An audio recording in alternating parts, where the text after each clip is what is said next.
Ahí sí. Ya. Teresa Medina. Guerrero. Ya, pase para acá, señora Teresa. Se tiene que sentar, ¿cierto? Deja mi cosita por aquí. Aquí. Ya. Siéntese aquí. Hacia. Acá. Gracias. Ya, doña Teresa, Medina Guerrero. ya, tenemos 3 cremas y 3 conos, Ya. ¿cierto? Bien. Me han hecho bien, sí. Sobre Ya. todo la pomadita.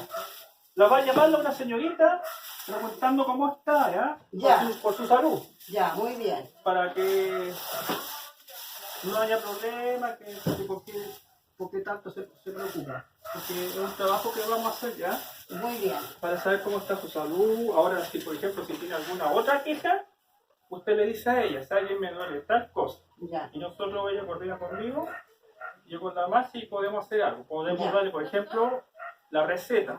Ya tiene que buscar tal cosa, ¿ves? Claro. Como el doctor, pero con móvil. Ah, Así Ah, vamos trabajando. ya. Muy Entonces, Teresa Medina Guerra, aquí está Sí. su bolsita, Ya, ahí así está un todo. millón de gracias. Revise primero. bien. Igual que los remedios, los remedios no me dieron Tiene que remedios. revisar. Siempre hay que revisar. Igual que mi hijo me dice, revisa la plata cuando ¿Hay que vaya a ¿Eh? comprar.